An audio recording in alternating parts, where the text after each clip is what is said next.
Ça y est, c'est parti pour le ZCL de ce jeudi 22 octobre. 22 octobre, je me suis encore trompé.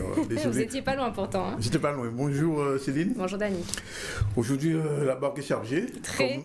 La pirogue de la Kanawa, non? La Kanawa est vraiment très chargée. On va commencer avec Christophe Fronton tout à l'heure. Bonjour. Bonjour. Porte-parole du CARISOL. Ensuite, on va recevoir M. Nanette, qui est le président de la Tyrolienne. On parlera de rénovation urbaine, mais cette fois pas aux Abîmes, mais à Pointe-à-Pitre. On devra recevoir aussi M. Mathieu Dussol, qui est conservateur du musée Chercheur. On le connaît. Et en ce moment, le musée Chercheur est en train de prendre un coup de jeune. Oui, un petit ravalement de façade. Un petit ravalement de façade, c'est bien le cas de le dire. Qu'est-ce qu'il y a encore? Eh bien, Karine, notre chroniqueuse du mardi, sera cette fois notre invitée pour parler de French Taxi Association. Enfin, c'est son job. Et je crois aussi elle est dans du crowdfunding, comme on dit. Oui, un centre de formation aussi qu'elle lance pour les jeunes. Qu'elle lance pour les jeunes, on va parler de ça. Et puis, je vous laisse dérouler l'actualité parce qu'il y a beaucoup de choses aussi à voir plus tard. Oui, et notamment au plan social. Dans les titres de ce jeudi, conditions de travail, insécurité, indemnité trop peu élevée après les policiers et les avocats, les personnels de l'administration pénitentiaire manifestent à leur tour aujourd'hui un mouvement national relayé chez nous en Guadeloupe. Et puis les salariés des 3 sites de SGDM mobilisés également un mouvement en solidarité, notamment dans des employés et accessoirement délégués syndicales, qui s'est vu signifier un changement de poste sans préavis à son retour de congé. Et puis après Petit-Bourg, mardi, c'est au tour de la ville de Sainte-Anne de signer une convention pour faciliter le microcrédit social.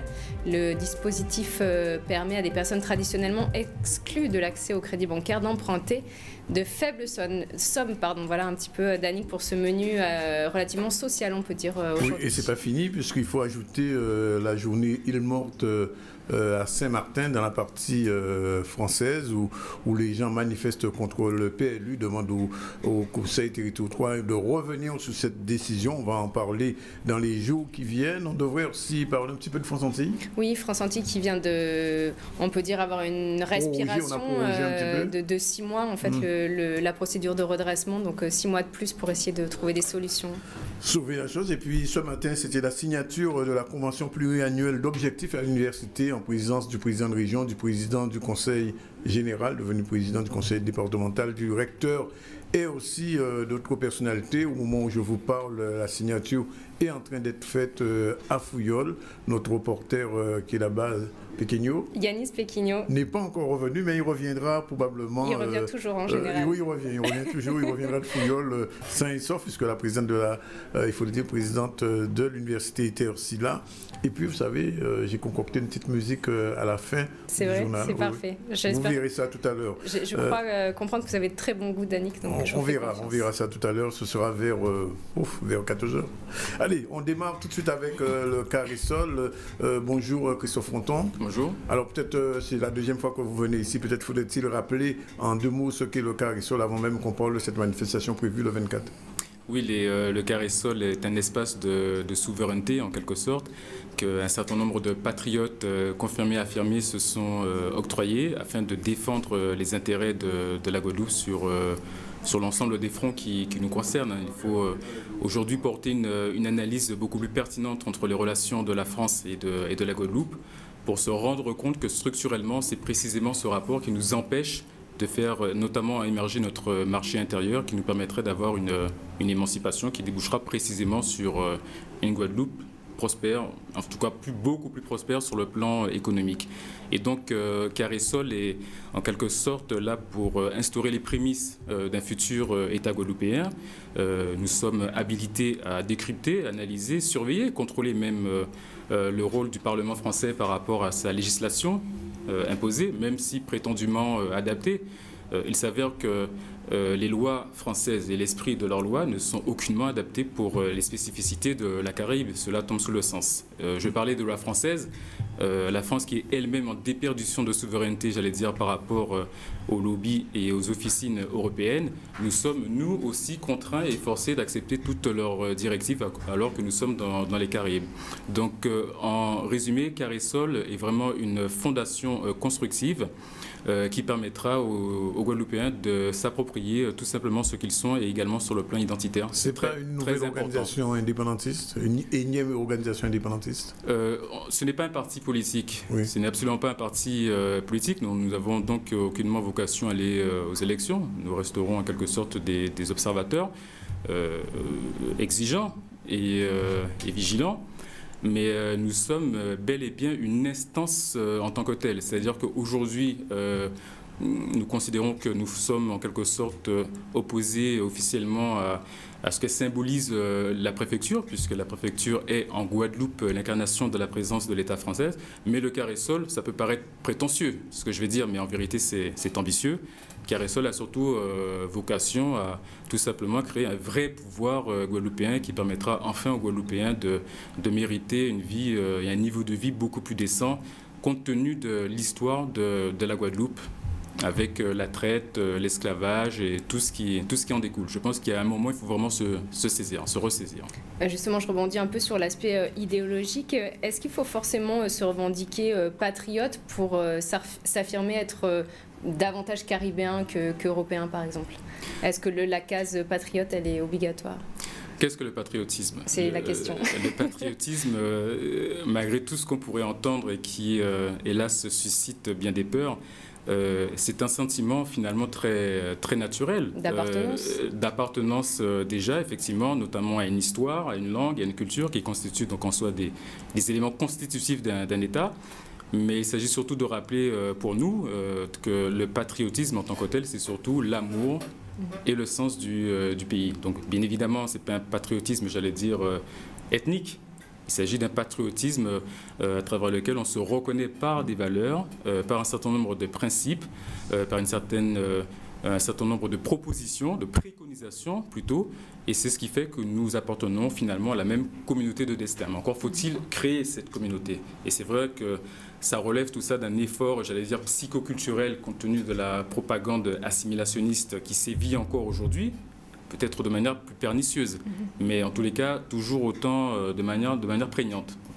Et d'un autre côté, il faut s'attaquer à nos failles économiques, et Carré-Sol a bel et bien l'intention de démontrer que par un nouveau modèle économique, qui permettra donc une reconversion de notre modèle économique par une transition stratégique et localiste, c'est précisément ce dont nous avons besoin pour finalement libérer la Guadeloupe de toutes ces entraves à la fois françaises et européennes. Je pense qu'aujourd'hui, il faut pas avoir peur d'employer un langage de vérité. Mon privilège, si j'ose dire, c'est que je n'ai pas à être démagogique, puisque je ne vais pas aux élections, ça ne m'intéresse pas. Je ne suis pas là pour flatter l'ego des Guadeloupéens, aucunement. Au contraire, je dis que les Guadeloupéens sont aujourd'hui chauvins et fiers, tant mieux, mais ce chauvinisme et cette fierté doit être, me semble-t-il, transformé en patriotisme. Alors, vous avez choisi de faire une manifestation le 24, d'après ce que dit votre communiqué. Pourquoi le 24 octobre par un autre jour de l'année? Le 24 octobre constitue en soi, pour l'ensemble des Guadeloupéens, une date symbolique et à la fois une date historique. Il faut savoir que le 24 octobre 1801 a commencé en Guadeloupe, s'est instaurée en Guadeloupe une véritable indépendance, une indépendance de fait, puisqu'il y a eu, je passe sur les détails, je vous fais le résumé, il y a eu une rébellion qui a permis en tous les cas de neutraliser, on va dire, la crosse. Delgrès qui était prêt par esprit de corps, j'ai envie de dire, à le rejoindre. Ignace a eu l'occasion entre-temps de lui expliquer la situation et de lui dire en quoi la Guadeloupe pouvait être libérée, puisque la situation était propice. Et Delgrès a accepté à condition, tenez-vous bien, d'y aller jusqu'au bout, c'est-à-dire jusqu'à la mort. C'est dire à quel point, déjà à l'époque, j'ai envie de dire, la Guadeloupe pouvait être alimentée par un esprit patriotique que nous avons peut-être quelque peu perdu aujourd'hui. Mais en tous les cas, ce 24 octobre 1801 a permis d'inaugurer la première indépendance de fait de la Guadeloupe. Bon, elle a duré 7 mois. Mais c'était quand même un gouvernement provisoire qui a fait un excellent travail et aujourd'hui encore, peut-être pourrait-on s'en inspirer. Et 214 ans après, c'est une commémoration, c'est quoi exactement? C'est une façon de porter hommage à la valeur que constitue la liberté. Je pense qu'en Guadeloupe, nous avons trop souvent privilégié l'esprit sécuritaire C'est la raison pour laquelle la France s'est permis dans sa politique vis-à-vis de ce qu'ils appellent les Outre-mer d'avoir un côté peut-être paternaliste. Peut-être que c'est un certain nombre de Guadeloupéens qui ressentent les choses comme ça. Voilà, tout simplement. Mais aujourd'hui, par rapport à la date du 24 octobre, ce qui importe, c'est que les Guadeloupéens se réapproprient ce pan historique, ne serait-ce que pour comprendre comment on en a fait pour en arriver jusque-là. Il est important de comprendre le sens de l'histoire, parce que le sens de l'histoire correspond également à un sens politique. Sauf que nous avons des difficultés à appréhender en Guadeloupe notre histoire parce que la propagande française a réussi à en faire un tabou. Nous avons du mal à aborder les questions qui relèvent de la traite, les questions qui relèvent également de l'esclavage, les questions qui relèvent aussi du colonialisme et du néocolonialisme dans lequel aujourd'hui nous baignons.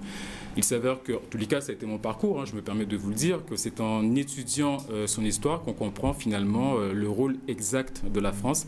Et ça permet effectivement de comprendre qu'il y a une continuité de surexploitation de la Guadeloupe et des Guadeloupéens de la part de la France et que c'est précisément dans son intérêt de faire en sorte que nous méconnaissions notre histoire, de faire en sorte que nous nous croyions français, de faire en sorte que nous acceptons cet esprit de Sistana qui nous ont en quelque sorte imposé.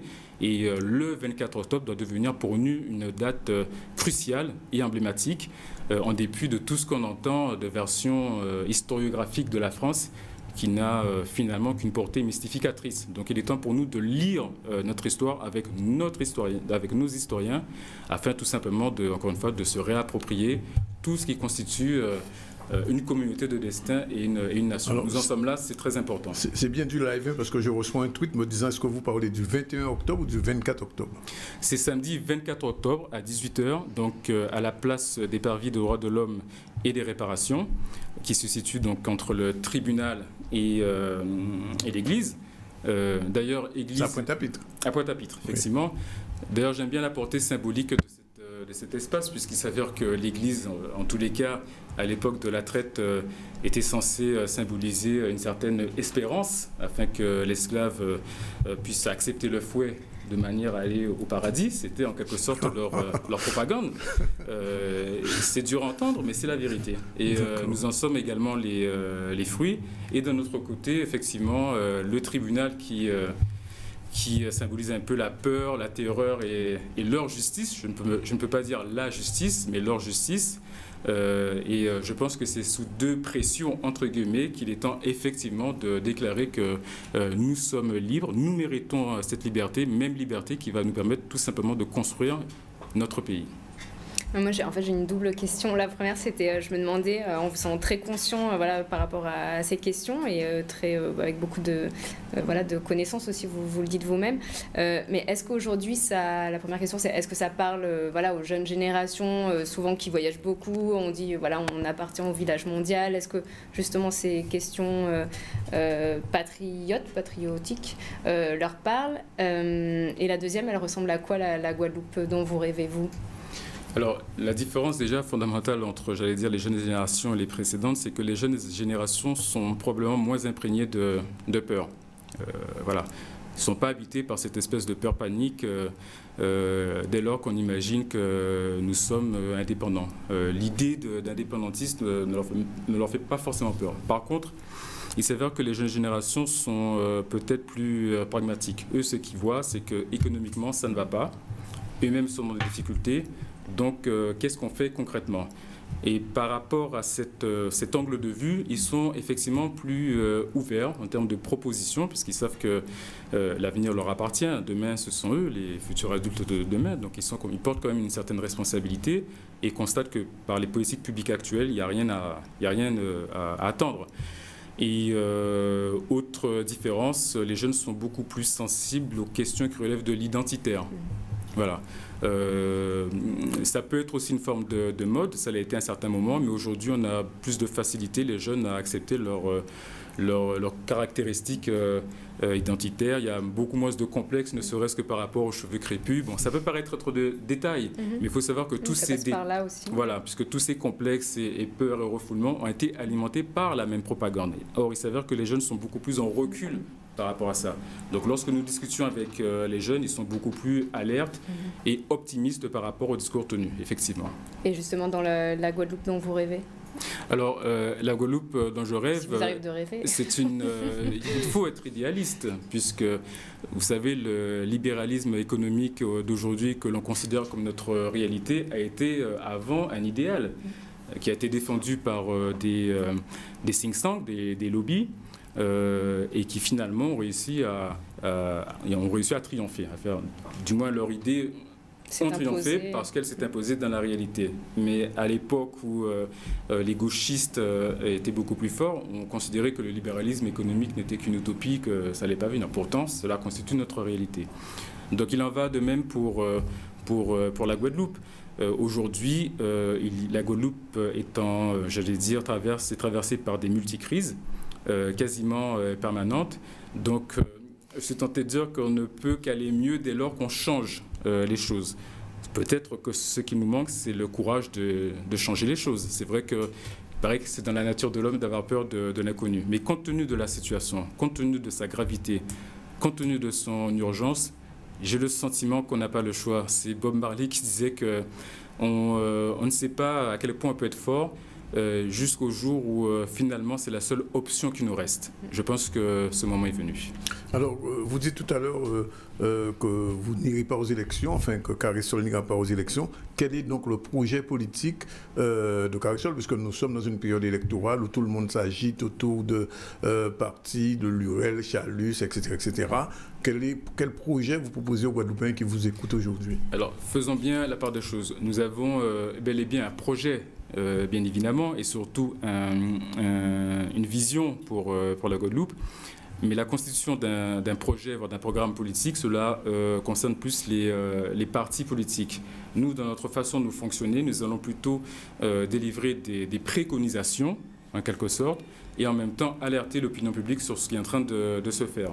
Mais il est évident que concernant le projet, nous allons travailler sur les mentalités en expliquant aux gens de manière démonstrative en quoi il nous faut un autre modèle économique. J'insiste sur le modèle économique parce que c'est un point crucial sur lequel, à Carré-Sol, nous travaillons de façon sérieuse et pérenne. Oui. Parce que tout simplement, il n'y aura pas d'indépendance sans autonomie économique. Je suis un indépendantiste, certes, mais je suis indépendantiste parce que je pense que c'est par cette émancipation que nous allons pouvoir aller tout simplement mieux. Or, il s'avère que beaucoup de personnes ont tendance à croire le contraire. En tous les cas, le statu quo prouve que ça ne va pas. Donc, les politiques publiques actuelles ne sont pas efficaces. C'est en ce sens que Carré-Sol va pouvoir porter un projet alternatif. Mais justement, comment vous entendez vraiment peser dans les débats, enfin imposer des idées, enfin les faire avancer, les expliquer Et je prolonge la question, quels vont être les rapports de Carré-Sol avec les organisations politiques qui existent, le PC, l'UPLG, LKP, etc., etc. Nous sommes dans un rapport de complémentarité. Les organisations que vous venez de citer font tous la promotion d'un nationalisme. Certains insistent plus sur l'aspect social, ça me fait penser notamment au LKP. D'autres vont plus insister sur l'aspect conscientisation, d'autres vont plus insister sur l'aspect strictement économique. Mais chaque organisation a sa raison d'être. Notre différence, nous, c'est que nous ne sommes pas là prioritairement pour promouvoir le nationalisme, puisque nous considérons que nous l'incarnons d'ores et déjà. C'est de par cette énergie-là que nous allons travailler sur le terrain afin de changer les choses. Et est-ce qu'il y a un candidat dont vous vous sentez plus proche qu'un autre, ou certains... Je parle des régionales notamment qui... Mais vous savez, paradoxalement, même les candidats qui s'estiment conservateurs de manière officielle peuvent être animés véritablement par un esprit patriotique. Donc c'est toujours délicat. Nous, ce que nous allons regarder, c'est les projets, les programmes, surtout sur l'aspect économique, faire une différence et dire précisément ce qui est bon, ce qui est moins bon, ce qui est dangereux également pour la Guadeloupe, en quoi c'est opérant, en quoi ça ne l'est pas. Et je pense que ça va permettre d'éclairer l'opinion publique, puisque, comme j'ai eu l'occasion de le dire, nous déplorons qu'il n'y ait pas véritablement de débat qui pourrait permettre aux Guadeloupéens de mieux comprendre en quoi il y a une différence entre telle candidat, différence idéologique, j'entends, en quoi il y a vraiment une différence idéologique et donc de vision pour la Guadeloupe, pour un tel et pour un tel. Mais nous avons trop le réflexe de voter pour des personnes dont on a l'impression qu'on va être... arrangé, je dirais entre guillemets, mais pour des raisons plus individualistes. Or, le CARESOL, qui se bat notamment pour instaurer une communauté de destin, lutte contre cet individualisme occidental qui fait qu'on manque de solidarité en Guadeloupe, et manquant de solidarité, nous avons du mal à conforter notre communauté de destin. Donc voilà, c'est un peu le poisson qui se mord la queue. C'est aussi la situation dans laquelle la Guadeloupe se trouve, mais aujourd'hui nous sommes là pour dire aux Guadeloupéens que l'émancipation est à notre portée, et elle est forcément plus constructive et de portée plus optimiste pour notre parti social, notre parti économique, notre parti politique également, et surtout concernant notre culture. Alors, avant de conclure, juste 2 mots, quel va être le programme de ce 24? Est-ce que c'est une fresque historique, ou bien est-ce que vous allez parler des problèmes quotidiens aux Guadeloupéens? Parce qu'en fait, les gens s'interrogent sur toujours le cas nous que manger, cas nous que faire, etc., etc.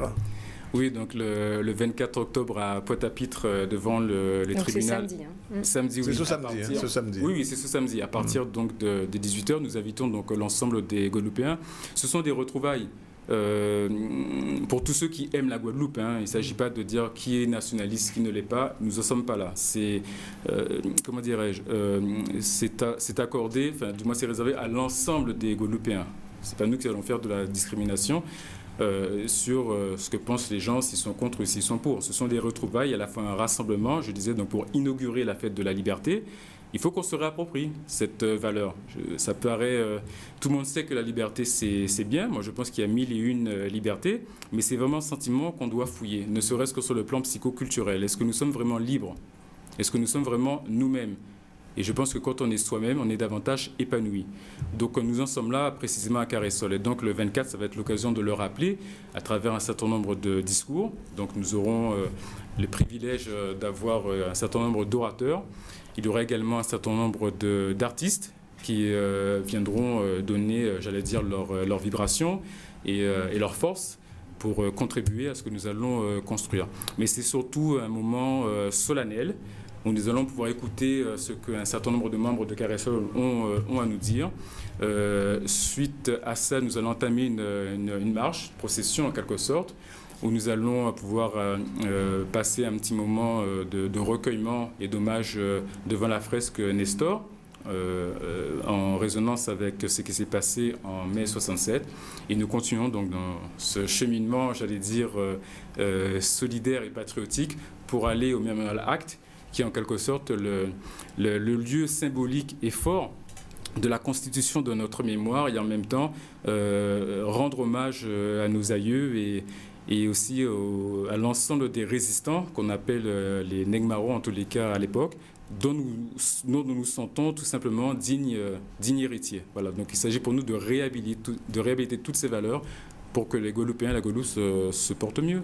Donc rendez-vous samedi. Donc rendez-vous samedi donc, de cette semaine, le 24 octobre, à partir de 18h, devant l'église et le tribunal de Pointe-à-Pitre, afin donc d'inaugurer ce CARESOL, puisqu'elle appartient à l'ensemble des Guadeloupéens, et en même temps de rendre hommage à ce sentiment et à cette valeur que constitue la liberté, puisque tout ceci, nous le méritons. Voilà, il faut le préciser. Mais voilà, on a noté le rendez-vous. On vous remercie, M. Fonton, d'être venu. Merci à vous. Et je rappelle, je ne l'ai pas dit tout à l'heure, que nous aurons notre chronique juridique. Avec et non nos pas deux judiciaire, avocats. pas Et non pas encore. judiciaire, avec nos 2 avocats. Ce sera en fin de parcours de cette édition. Voilà, on va peut-être, avant la page de pub, lancer un premier sujet en remerciant M.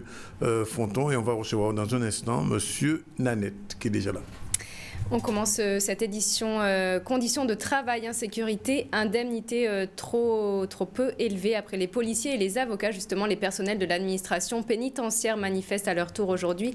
Les agents de la prison de Bémao relaient ce mouvement national. Ils dénoncent un manque de sécurité, notamment lié à la surpopulation carcérale. Des agents qui n'ont pas, on le rappelle, le droit de grève, et ce sont donc leurs collègues en congé qui ont manifesté au nom de la profession aujourd'hui. Harold Luce et Maxime Morel se sont rendus sur place ce matin au centre de Bémao. De la mobilisation nationale et localement, nous relayons le mouvement-là, nous relayons. Pourquoi? Parce que nous estimons que le problème à la pénitentiaire est grave aujourd'hui. Nous ni au ministre de la Justice qui a refusé effectivement prendre en compte les revendications nous. Et depuis un moment, nous avons été interpellés par écrit sur les difficultés que le professionnel a rencontrées et qu'à la date d'aujourd'hui, il y a beaucoup de gens déniés, il y a beaucoup de gens osé effectivement recevoir nous. Donc, nous constat là, nous dit bon ben écoutez, s'il pas recevoir nous faisons un mouvement et puis l'ensemble des syndicats de la pénitentiaire en France et dans les dom-tom. Et après s'il pas réagir, nous prévoyons qui gens nous a décidé. Quotidien là, il n'est pas compliqué. Aujourd'hui là, nous ni en conditions de travail en nous qui a dégradé de plus en plus. Nous ni en sous-population pénale qui a effectivement plombé ces détentions-là et qui a rendu les conditions de travail à personnel là de plus en plus difficiles. Et aussi, nous avons subi de plus en plus d'agressions. Nous ne pouvons pas rester là les bras croisés et nous ne pouvons pas rester là et un qui dit que bon ben c'est comme ça, nous avons fait et puis non. Nous avons dit que nous appartenons en administration et que l'administration doit être prendre en compte ces différentes difficultés que nous avons rencontrées là, qui sont liées effectivement à la condition de travail en nous là. En matière d'effectifs, en matière de personnel, comme chez nous, un nombre considérable de personnel, ni départ à la retraite qui pas remplacé, ni mission nouvelle qui a commandé nous, qui malheureusement pas remplacé non plus, qui n'ont pas mettre les moyens pour permettre ces missions nouvelles là ça que nous accompli, et ni aussi le fait que compte tenu du fait que le travail là difficile et puis sous population pénale là et puis ces différentes missions là, eh bien de plus en plus nous ni un nombre considérable de camarades, de collègues qui effectivement sont tombés en maladie et c'est vrai que ça rend conditions de travail là difficiles pour ça que c'était là. En bref, alors même que la ministre des Outre-mer arrive ce soir en Guadeloupe, sachez que le préfet a demandé hier l'intervention du fonds de secours pour les agriculteurs touchés par la sécheresse. Le dossier de reconnaissance d'une calamité sécheresse a été transmis au ministère de l'Outre-mer. Voilà, il est presque 13h, on prend une courte page de publicité avant de retrouver monsieur Nanette qui nous a rejoint sur ce plateau. À tout de suite.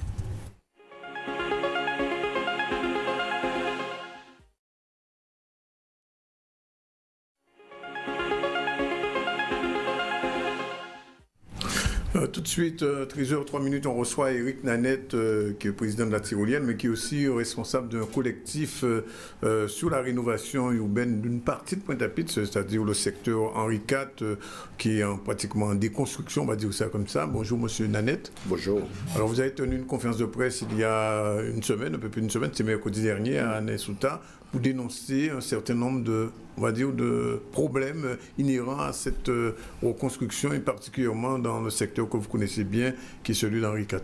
Qu'est-ce que se passe-t-il? C'est pas pour dénoncer.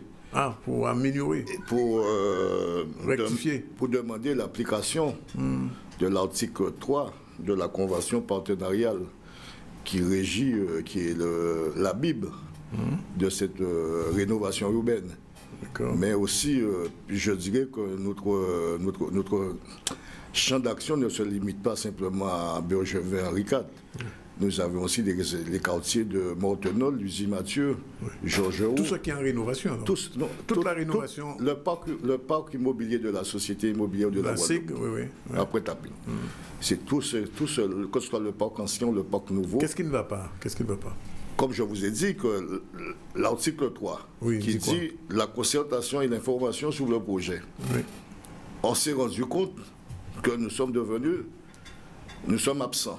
Plus de concertation, plus d'information. Les travaux se font. Bon, nous voulons bien admettre que 2014 est une année chargée par les biais des élections. 2014, je parle bien de 2014, parce que les dernières réunions que nous avions eues, c'était du moins dans la fin des années 2013, début les élections, on a pu comprendre. Mais depuis, malgré des courriers que nous adressons à la société immobilière qui reste sans réponse, le parc nouveau qui a été livré, que ce soit à Pierre-Antonius ou à la résidence Paul-Moreza, nos mandants se plaignent qu'il y a des dysfonctionnements sur la qualité des équipements.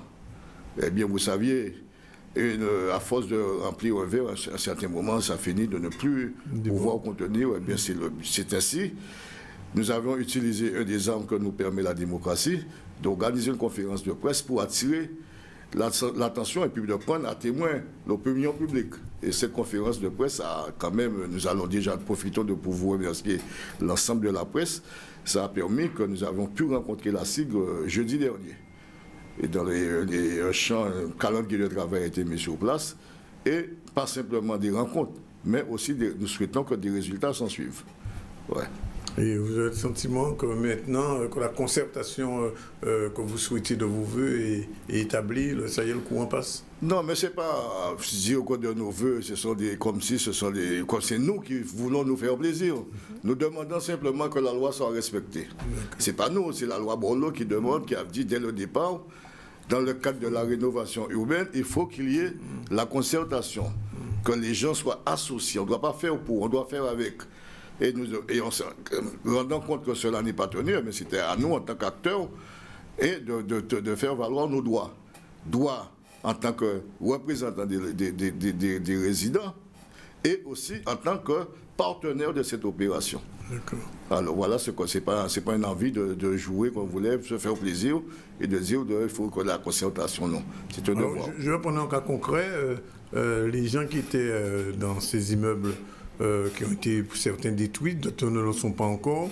Quel est le calendrier qui a été... Est-ce que le calendrier a été respecté de votre point de vue? Bon, le calendrier, si vous connaissez un calendrier qui est respecté à 100%, ce serait déjà quelque chose de très bien. Le calendrier n'a pas été respecté parce qu'il y a beaucoup eu de problèmes, mais quand même, les engagements qui ont été pris, ça s'est fait. Les gens ont été relogés, ça a été relogé, pas suivi sur le calendrier provisionnel. Mais les gens, une grande partie ont été relogés, que ce soit dans l'ancienne ville, que ce soit sur le stade Pierre-Anthony, c'est des gens qui sont partis hors de Pointe-à-Pitre. Sur ce point-là, on ne peut pas faire de reproche. Ce que nous pouvons dire, c'est que nous appelons de notre vœu la création d'une commission post-relogement. Cette commission sera en charge d'aller rendre visite à ces gens-là, savoir comment ils se sont adaptés dans leur nouvelle vie, dans leur nouvelle vie et quartier. Qu'est-ce qu'ils rencontrent comme problème? Parce que ceux qui sont encore sur place, nous pouvont savoir quels sont les problèmes qu'ils rencontrent, mais il y a ceux aussi qui se trouvent plus éloignés, que nous ne sommes pas. Ce sont des pointoirs. C'est la force des choses qui les a amenés à partir. Cette commission post-relogement, ce serait un outil qui permettrait de pouvoir amener cette opération à son terme. Qu'est-ce que vous craignez le plus aujourd'hui? C'est que vous découvriez des travaux, des choses auxquelles vous ne vous attendiez pas, qu'on ne vous a pas expliqué, qu'on n'a pas expliqué aux habitants du quartier. Vous avez l'impression de naviguer un peu à vue, en fait. Non, c'est pas ça. Nous ne souhaitons pas que l'histoire se répète. Nous faisons partie, ma génération fait partie de ceux qui ont connu la première rénovation de Pointe-à-Pitre. Nous avions entendu nos parents dire qu'on nous avait promis. Alors nous ne voulons pas que cela se répète et la loi nous permet de le faire, que nous soyons associés, que nous puissions nous reconnaître à travers cette rénovation, parce que nous avions travaillé sur cette rénovation. La charte de relogement a été validée, il y a eu la charte d'accompagnement social, la charte d'insertion, nous avions contribué à l'évolution de cette charte. Eh bien, c'est ainsi aussi que nous voulons aller jusqu'au bout, ne pas qu'on fasse pour nous et que nous soyons là demain, qu'on puisse dire « Ah, mais ça pas bon ». Non, nous devons contribuer. S'il y a échec, qu'on puisse dire nous prenons part aussi, mais s'il y a succès, que nous puissions dire que nous sommes fiers du travail que nous avions fait. Alors, si on prend un petit peu ce quartier que vous connaissez bien, réellement, il va changer de visage totalement, puisque toutes les barres vont disparaître. Qu'est-ce que, sur ce qui va se faire, est-ce que là, il y a déjà un accord entre le comité que vous représentez et on peut dire la SIG, par exemple? Bien sûr. Comme vous dites, ce quartier qui est amené à changer, qui est déjà en voie de l'être. Oui. Mais aussi que nous puissions dire que, par exemple, prenons le cas du jardin du souvenir qui est pratiquement à son terme, qui a pratiquement fini d'être construit. Eh bien, ce jardin du souvenir, nous avons souhaité que de notre côté, qu'il y ait une commission composée des membres qui puissent participer à la création de ce jardin de souvenir. Et des promesses nous ont été faites qu'ils prennent en compte nos demandes. Malheureusement, ça n'a pas été. Alors c'est à partir de ce moment-là aussi, on préfère laisser faire pour voir jusqu'à quel endroit que vous souhaitez nous emmener et puis vous rappeler à nos bons souvenirs que nous sommes présents. Ce genre de souvenirs que nous appelons de notre vœu, mais nous souhaitons que nous puissions nous reconnaître à travers ce genre de souvenirs. Il ne faudrait pas que demain, qu'on puisse nous dire, peut-être pas un cas basique, ce quartier c'était dans le temps, dans les années 60, avant cette rénovation, c'était des petites ruelles, des cours. Oui. Eh bien, il ne faut pas dire nous, tel côté, par exemple, à l'Etio, là, c'était l'étayé, et pendant ce temps, c'est pas ainsi là. Et nous voulons participer, que ce soit la petite place qu'on puisse nous donner, mais que nous soyons aussi présents à travers ces œuvres. Monsieur Nadé, est-ce que vous pouvez nous expliquer ce qui s'est passé pour le marché à Montréal? Où est divini, qu'est-ce qui est passé? Eh bien, voilà une bonne question que vous êtes en train de me poser. Une bonne question, parce que les autres aussi sont... Mais voilà aussi une des raisons qui nous a poussé à amener. Il y a eu des avenants, c'est-à-dire que le dossier, ce que j'ai dans les mains, ce qui était prévu en 2004, bon, pour des raisons techniques ou financières, il y a eu des changements, il y a eu des modifications. Le marché à Montréal devait être reconstruit où se trouve le bâtiment AB, sur tout le long. Oui. Bon. Nous constatons qu'il y a eu des travaux. Où se trouvait l'ancien marché, il me semble que c'est le parking qui est en train d'être construit. Oui. Mais vous voyez, en tant que président d'association La Tyrolienne, en tant que membre actif de ce quartier et de Pointe-à-Pitre, eh bien, je suis incapable de pouvoir vous répondre à cette question. Que deviendra-t-il du marché à Montréal? Eh bien, c'est ce que nous souhaitons qu'il ne nous arrive pas. C'est pour cette raison que nous demandons nous demandons que la concertation puisse reprendre et qu'il puisse y avoir des échanges, que nous soyons capables de pouvoir répondre à des questions qu'on nous pose et aussi contribuer à la réflexion de la réalisation. Une dernière question, puisque probablement on aura l'occasion de revenir sur ce dossier. Vous étiez avec la Tyrolienne responsable de pas mal d'animations dans le coin, dans le quartier, dans la mesure où les gens sont aujourd'hui, j'ai envie de dire, chic-taillés, éparpillés un peu partout. Comment ça va se passer pour les animations qui se faisaient chaque année avec la Tyrolienne? Eh bien, ce n'était pas des animations qui se faisaient comme ça. Non, cela rentre dans le cadre de la rénovation. On appelle ça des actions complémentaires pour la réussite de ce projet. Oui. Hein, ce sont des actions parce que les gens sont dans l'angoisse, ils sont dans l'inquiétude. Il fallait les occuper. Et c'est ainsi que la Tyrolienne a pris part, pas simplement de côté festif, culturel. Parce que il ne faut pas que nous bon seulement pour nous faire danser. Nous sommes nous aussi capables de participer à la réflexion là. La Tyrolienne, avec le calendrier que nous proposons au cours de l'année, cela permet aux gens aussi qui sont un peu partout de se rencontrer. Et permettez-moi de vous faire partager. Du 6 au 9, nous serons dans un hôtel là, du côté de Sainte-Anne pour passer des moments ensemble. Ces moments-là, c'est pour nous des moments de rencontre, des moments d'échange que nous souhaitons que l'esprit de lien de voisinage, la cohésion sociale, c'est à travers ces actions-là que nous les mettons en pratique. Il ne suffit pas de le dire, mais de le faire. Mais quelquefois, nous ne sommes pas suffisamment accompagnés dans ces actions. Mais ces quartiers vivent, nous voulons les faire vivre, même au-delà de cette rénovation, parce que c'est un pan à l'histoire. Quand j'ai entendu celui qui m'a précédé parler de Jacques Nestor, il habitait Cité Henri IV. Cité Henri IV, il y a beaucoup, c'est un lieu historique de Pointe-à-Pitre. On dit Cité Henri IV, pourquoi Henri IV, nous ne le savions pas. L'affaire Binot, c'est aussi l'affaire Binot, c'est Henri IV. Hein? Celui qui a été accusé à tort, c'est Henri IV. Et il y a Henri IV sans livre. Dans le livre là, ça ne faut pas fermer. Et tant que nous souffrons, quelqu'un nous qui est là, nous que défendre l'esprit là, ça, pour nous ça traverser pour ces mots dans nous. Avant-dernière question, peut-être Céline, non? Non, j'ai écouté avec attention et c'est vrai de voir disparaître un quartier, transformé comme ça, j'imagine que pour les gens qui ont toujours vécu là, c'est pas rien et justement de faire vivre cet esprit, ça prend beaucoup de sens, on l'entend. Bien sûr, en dehors de notre bonne volonté, nous avons aussi des exemples. Je rends hommage au travail qui a été fait par mes amis de l'OICIS, même si le quartier a changé, mais nous à l'OICIS toujours là. Oui. La bande de Yao, Jean-Louis Sager et toutes les autres, Maurice Noël, que vous connaissez assez bien, ils ont transformé, le quartier a été transformé, mais le nom de l'OICIS, l'esprit de l'OICIS. Quand quelqu'un arrive, Quand on lui parle de Henri VI, ils savent qu'il y a Henri VI. Vous croyez qu'il y a Henri IV encore? Non, mais nous, qu'il y a Henri IV. Ça ne peut pas faire. Vous croyez qu'il n'y a pas fait rien? Donc, nous partons le voir Henri IV titulaire. Monsieur Nanette, nous avons dit merci d'être venu. Nous avons dit qu'il faut dire ça quand vous venez vers M. Lascari. Oui, qui le dit, membre collectif là et qui est président de la fédération là. Nous avons l'occasion de faire venir aussi, à dans les 3 temps, le temps que les meetings commencent à mettre en place au niveau de la concertation là, et à mon avis, nous pouvons rendre compte de ça. Il n'y a pas de problème, mais nous sommes toujours là pour nous informer des avancements habitants là. Et nous sommes toujours là pour nous ne pas arriver à un blocage. Nous aussi, c'est ça nous avons souhaité.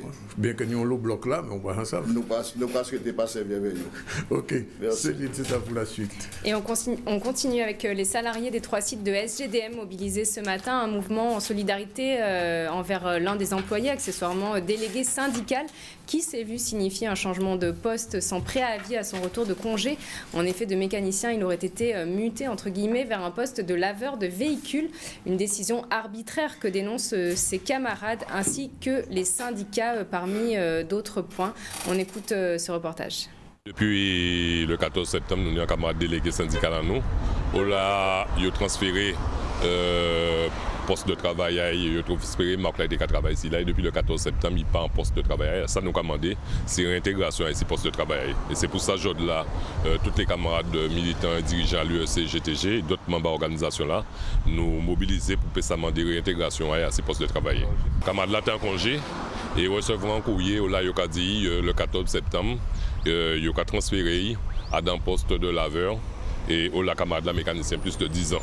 Il n'a pas respecté la législation en quelque sorte et ça nous a commandé pour conditions juridiques pas respectées, pour conditions administratives et les critères qu'il a invoqués en termes de licenciement économique pas justifiés. Par conséquent, celle qui nous a commandé, c'est réintégration à camarade là, c'est poste de travail. Et oui, on n'a pas de réponse à la direction parce que face à mépris que la direction a affiché et arrogance à eux, nous décidons de passer à l'offensive. Et bon, nous avons des contacts, mais nous attendons pour le moment pour savoir qu'il y a concrétisé, qu'il y a dit et qu'il n'y a pas dit. Et mépris, suppression de postes de travail à camarades là, et aussi discrimination et harcèlement, l'autre camarade de l'entreprise qui vivent par rapport à la directeur là, qui c'est Olivier de Périgny. Voilà, et pour finir sur les mobilisations, le secteur de la psychiatrie est également inquiet. Ce service du CHU observe aujourd'hui une journée de mobilisation. Les professionnels s'interrogent sur cette réorganisation annoncée et pilotée par l'ARS et les consultants du service hospitalier conseillent. Selon cette prévision, un seul établissement serait amené à prendre en charge les malades à partir de janvier 2016. Alors cela pourrait être le CHM, le centre hospitalier de Monterran, qui absorberait les activités du CHU, ou bien seconde option, un nouvel établissement issu de la fusion entre le centre de Monterran et le CHU. Voilà, Danick, pour cette page mobilisation et santé au passage. Alors, je reviens sur Chelcher, le musée Chelcher, puisque c'était l'historique qu'on parlait tout à l'heure de quartier. Monsieur le conservateur, bonjour. Bonjour. Alors, je vous ai fait venir, c'est la deuxième fois que vous venez, parce que Chelcher est en train d'être un petit peu, j'ai envie de dire, rénové. On va dire ça comme ça. Oui, beaucoup même. Oui. Enfin, avant de connaître vraiment la phase de restructuration complète du bâtiment qu'on avait déjà eu l'occasion d'évoquer un petit peu ici, dans lequel le conseil départemental s'est lancé il y a maintenant quelques années. Donc cette phase vraiment de réalisation, d'extension, de rénovation de la muséographie va débuter d'ici un mois. Et en attendant, on continue le travail de fond, je dirais, qui est souvent le travail de l'ombre, que le public ne voit pas dans les musées. Mais là, qu'il a l'occasion de voir justement, c'est-à-dire le travail sur les collections. Les collections du musée sont anciennes. Pour certaines, elles sont là depuis le début dès l'ouverture du musée, donc 1887, je le rappelle. Voilà, tout à fait. Et à cette occasion, je le dis rapidement, mais c'est que ces collections qui étaient à la fois des dons de la collection personnelle de Victor Schœlcher, mais aussi des dépôts faits par le musée du Louvre de grands moulages de statues antiques ou de la Renaissance, ces collections anciennes, évidemment, ont besoin d'être restaurées pour certaines, et parfois assez lourdement, parce qu'elles ont subi les outrages du temps, et notamment ce fameux cyclone de 1928 dont on a parlé à nombreuses reprises, et qui avait arraché le toit du musée. Oui. Donc on imagine les dégâts que ça avait occasionné. Et il faut des spécialistes. Alors il faut des spécialistes pour deux raisons. Parce que ce sont des choses qui sont extrêmement spécifiques et très techniques, d'une part, et puis deuxièmement parce que le musée Schœlcher est un musée de France. Et ce label... Qu'est-ce que ça signifie, le label musée de France? Parce que je vous dis ça parce que le mémorial, semble-t-il, n'est pas encore ou ne sera pas musée de France. Alors, le Mémorial Act n'avait pas l'ambition d'être un musée au départ, à ce que je sache. En tout cas. Donc maintenant, il y a peut-être une réflexion en interne à laquelle je ne suis pas associé du tout, mais pour tenter d'avoir cette labellisation, peut-être, en fait, ça fait partie de la loi musée de 2001, qui est une loi qui a été réécrite après une loi qui était très ancienne, qui datait de l'après-guerre, de l'après-seconde guerre mondiale, et donc il y a besoin de rénover un petit peu cette loi, et notamment les exigences de ces fameux musées de France. Alors, Musée de France, aujourd'hui, c'est un musée qui, avec ce label, a un personnel qui est formé, qui est compétent, qualifié, et puis qui doit répondre à un certain nombre de critères, notamment sur la conservation des collections, la mise en valeur envers les publics, l'aspect éducatif aussi, donc l'importance des services éducatifs, des services des publics. Voilà, il y a tout un tas de critères auxquels le Musée de France doit satisfaire pour obtenir ce label. Et notamment donc en matière de restauration d'œuvres, le Musée de France doit obligatoirement faire appel à des restaurateurs qualifiés et qui sont reconnus par le ministère de la Culture comme étant qualifiés spécifiquement pour ces restaurations. Est-ce que les collections continuent à s'enrichir encore aujourd'hui ? Oui, bien sûr.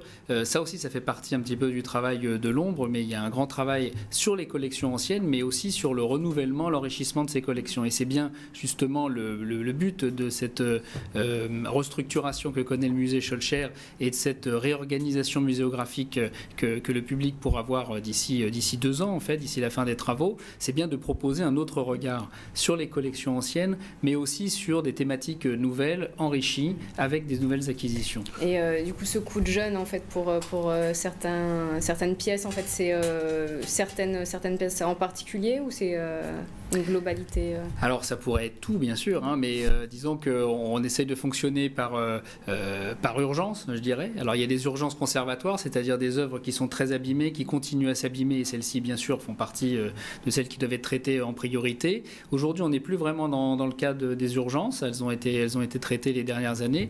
Maintenant, on travaille vraiment sur les collections qui vont être présentées au public dès la réouverture, après l'extension et donc le projet qui sera mené à bien. Donc, parmi celles-ci, il y a ces grandes statues en plâtre qui sont arrivées dès 1885 en Guadeloupe à la demande de Victor Schœlcher et que l'on voit aujourd'hui partiellement dans le musée et qui sont souvent amputées de leurs bras, de leurs jambes, donc qui ont perdu cette intégrité.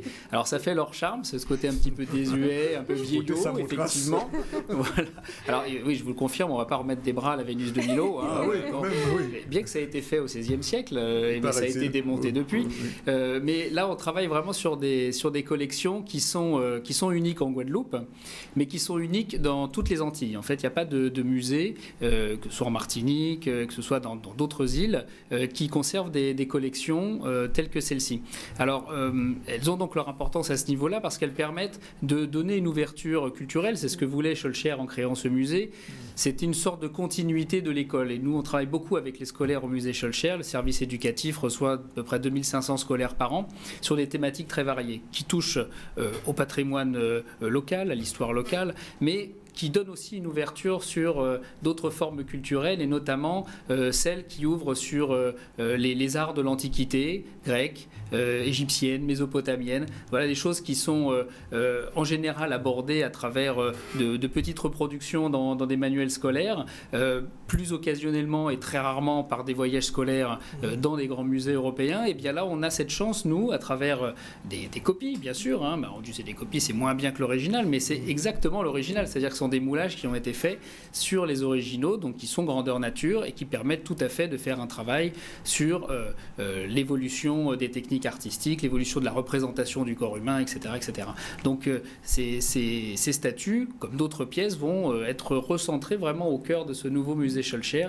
Et aujourd'hui, il y avait vraiment besoin de faire des restaurations de fond et qui sont loin d'être aussi simples qu'on peut l'imaginer. Alors, ne soyez pas étonnés, je pose quand même la question. On a le sentiment quand même que l'existence du mémorial booste un petit peu la muséographie guadeloupéenne.